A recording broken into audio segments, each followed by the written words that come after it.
वित्त मंत्री निर्मला सीतारमण ने 13 फरवरी 2025 को लोकसभा में इनकम टैक्स बिल पेश किया। यानी अब देश में इनकम टैक्स से जुड़े कानून में बड़े बदलाव हो सकते हैं। नया इनकम टैक्स बिल 2025 भारत के टैक्स सिस्टम में सुधार के लिए एक बड़ी कोशिश का ही एक हिस्सा है। इसे कुछ दिन पहले ही कैबिनेट की मंजूरी मिली और कहा जा रहा है कि ये बिल संसद से पारित होने के बाद भारत में 64 साल पुराने इनकम टैक्स कानून की जगह ले लेगा। इस बिल को ज्यादा पारदर्शी और टैक्स पेयर के अनुकूल बनाने का भी दावा किया जा रहा है। अब सवाल यह है कि नए इनकम टैक्स बिल में कौन से बदलाव किए जा रहे हैं, साथ ही इससे आम आदमी के ऊपर क्या फर्क पड़ेगा। तो आज की बात नए इनकम टैक्स बिल पर। नमस्कार, आप देख रहे हैं NDTV इंडिया और मैं हूं आपके साथ जय तिवारी।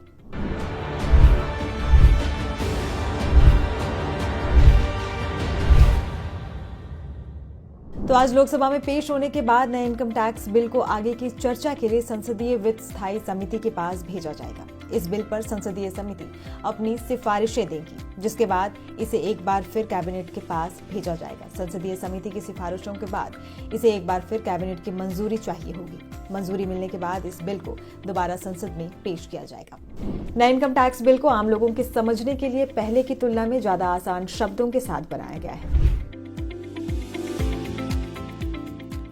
नए टैक्स बिल के पारित होने के बाद कई नए शब्दों का चलन बढ़ जाएगा। जैसे पहले financial year, previous year, assessment year और ऐसे ही कई शब्दों का इस्तेमाल किया जाता था।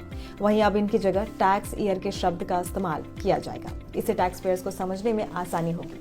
कहा जा रहा है कि नए बिल के कानून बनने के बाद कई पुराने शब्दों को या तो हटा दिया जाएगा या फिर बदल दिया जाएगा। मसलन नए बिल के चलन में आने के बाद असेसमेंट ईयर की जगह टैक्स ईयर का इस्तेमाल किया जा सकता है। इसी तरह और शब्दों को भी बदलने की बात की जा रही है।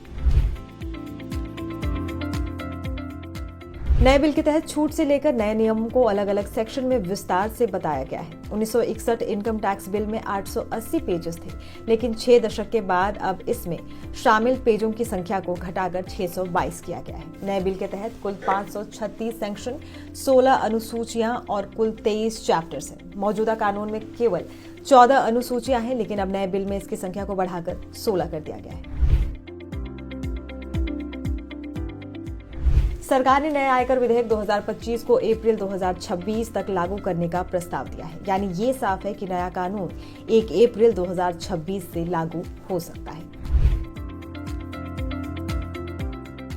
टोटल इनकम कैलकुलेशन के लिए होम प्रॉपर्टी और कैपिटल गेन से इनकम समेत कुछ धाराओं या अनुसूचियों के तहत कोई छूट या कटौती नहीं होगी। डिफेंस सर्विस जैसे आर्मी, पैरा फोर्स और अन्य कर्मचारियों को मिले ग्रेच्युटी को टैक्स से छूट दी जाएगी। रिटायरमेंट फंड और PF कंट्रीब्यूशन को भी टैक्स छूट के दायरे में रखा गया है।